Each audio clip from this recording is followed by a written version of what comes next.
This is Amanda from the 36 LD Dems. This is our endorsement interview with Rye Armstrong, who's running for Seattle mayor. Over to you to introduce yourself. Thanks, Amanda. My name is Ryan Armstrong. You say them pronouns. I'm running for mayor of Seattle. I think I've spent my entire life so far pursuing truth, and I'm kind of just tired of the status quo of what we see in our city. I think deep down, I'm honored to stand here as a third generation rank and file union member, a Seattle native, and following in the footsteps of my mother's mother, working to defy the world. She was a pathfinder, honored at the Museum of Flight to this day, and was the first woman to graduate from aeronautical engineering at UW. Um, she was, quote unquote, a girl among men, according to the Times, and she would tell you if she was here that she was, in fact, a woman. She was my hero and a trailblazer I wish to be in the world, and um, I think I learned so much from her that I want to stand up and make her proud by stepping up and running for office. So right now, let's tell it as it is. Families across Seattle struggle to make ends meet. Childcare is unaffordable, housing out of reach, public safety is falling short, and workers face growing uncertainty in Trump's regime. And in this present moment, we must prepare for resiliency instead of embracing business as usual thinking. And as co-executive director of Sustainable Seattle, I'll bring that environmental justice lens all the way to City Hall. So first, we must invest decisively in affordable social housing. Second, we must innovate public safety for the right response. And then finally, I want to expand affordable childcare and protect workers' rights in Trump's America. So to be explicitly clear, I'm willing and ready to fight and bleed for this city if necessary. And under my watch, the citizens of Seattle will be fiercely protected. At a time when our country tries to erase people like me, we will stand our ground. So together we can make history electing our first trans mayor, myself. Together we could create a future not dictated by corporations, but shaped by community. And together we can build a city that finally puts people first. Real change takes real courage, and I hope you'll join me. Awesome. Thanks so much. Our first question will be asked by Anita. Please tell us why you are running for this office, what experiences you bring to this role, and how this informs how you will govern. Thanks. Great question, Anita. I think for me, my experience really stems from my labor organizing. I've stood on a couple of different national bargaining units of my union. I'm elected to that national council, overseeing $75 million of member dues, and representing almost 50,000 creative economy workers across the country. And at a time when the National Endowment of the Arts is just being gutted and erased as of this week. So it's been a little busy in my inbox for the union. But other than that, I do environmental justice work running a multi-million dollar nonprofit.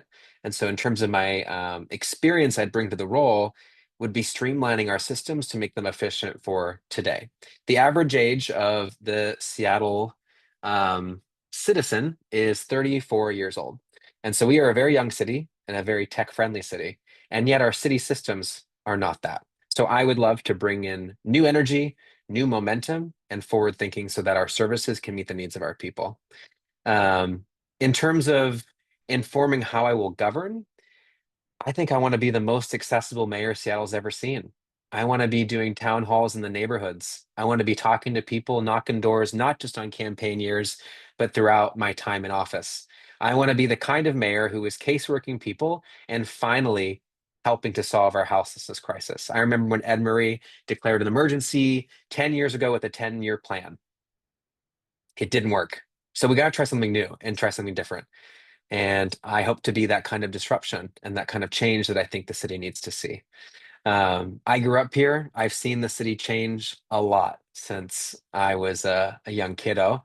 And I think it's going to take bold new leadership to step up and not be afraid of failure and try some things and really get it done. Because right now, what I'm seeing from our current administration is just not that.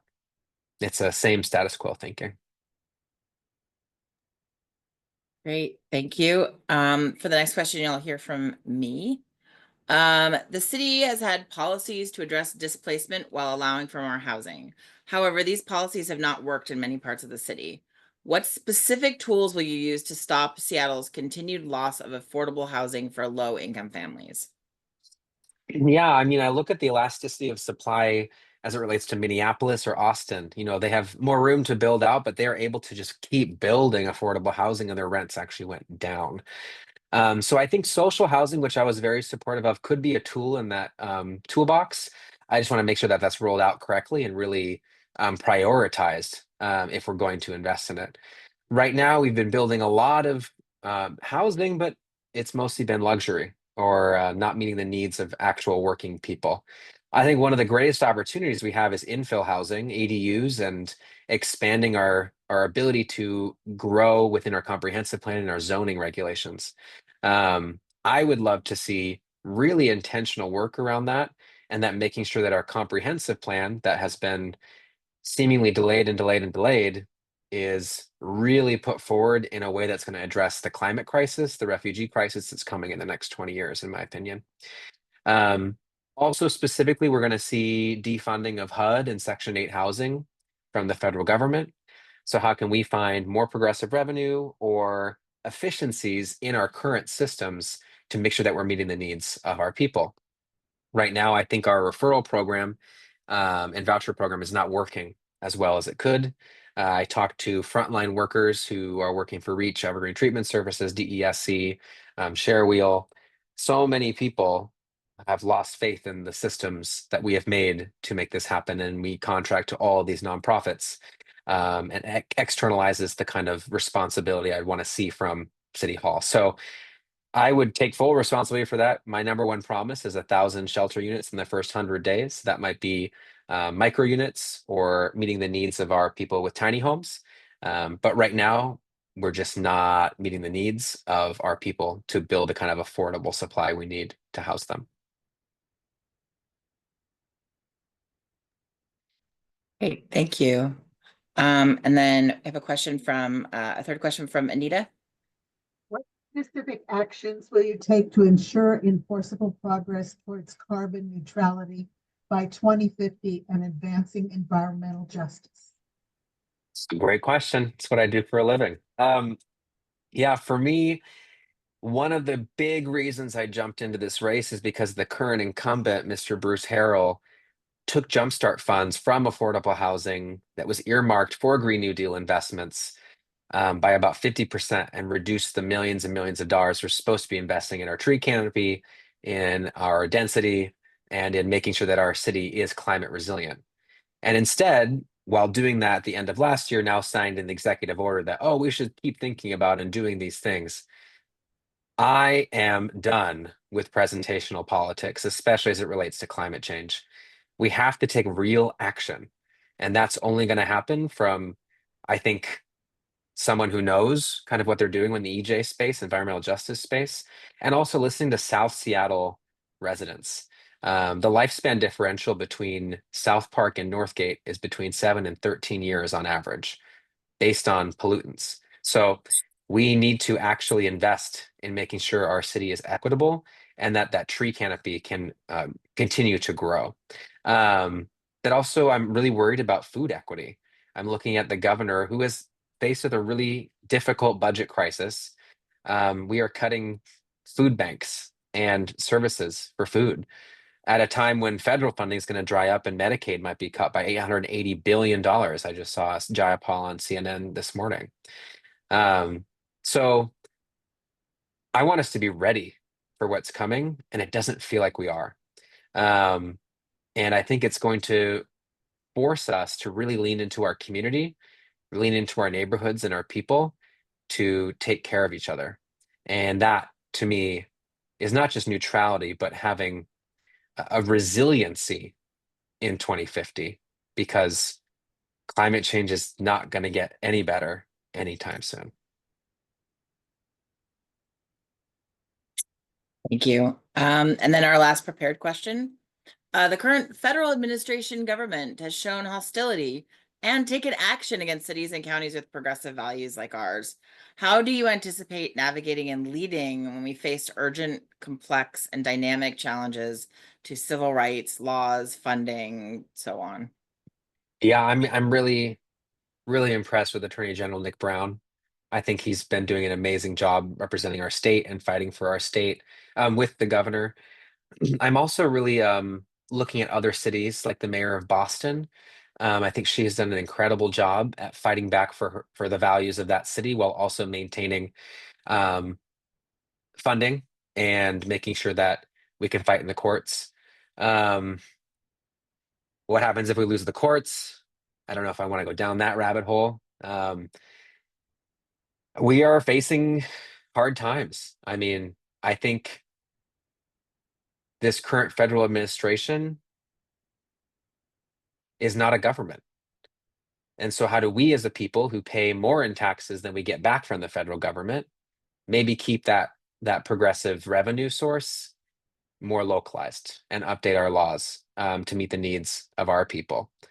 Um, I'm looking at the port, right? One of our largest economic drivers, and these tariffs are going to cripple. We think it's bad now. It has a lingering effect. So in about 3 to 6 months, we're going to really feel the pains of these tariffs. And I think it's going to take a leader who's going to step up and fight back and hold town halls and help people listen to their people and make sure that everyone's needs are being met locally when there's such a gap in support from either the state, which refuses to look at progressive taxation and a wealth tax, um, and the federal government. So, how do we fight back? People power, and we turn inside. Our blue bubble is not impenetrable, but it could get stronger internally. And that's what I would want to focus on as mayor of our $7 billion government.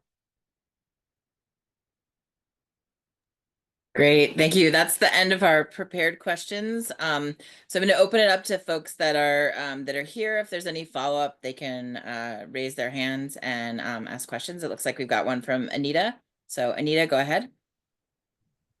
My question is, I'm a homeowner and I bought this home many, many years ago. So when I first paid for it, it's now quadruple that. And so is my property tax. And at this stage in my life, I'm not making more money. I got what I've got. What are you going to do to help with the tax burden for property owners? It's a great question. And I look to California's um, laws around property tax increases a little bit, but we have such a regressive tax state. You know, we're just beating Florida. So in my opinion, I think only 20% of people who know that they have an exemption or a partial exemption on their property taxes use it in this state. So a lot of people don't know how to navigate that system. And so I would want to make it easier to navigate getting an exemption for property tax once your income gets limited. But obviously we want people to age peacefully in their homes. So maybe we can look at other progressive taxation that could then reduce the property tax burden. Um, but I hear you. I think it's going to be a difficult thing to address, especially as we try to like tackle the houselessness crisis. And property tax is one of our largest things to fund not only our city but our county and our state. So Thank you. Richard has a question. Go ahead, Richard. Yes, my question is one of those third rails which you may wish to avoid stepping on, but the best way I can put it is I want to pay more taxes. Why,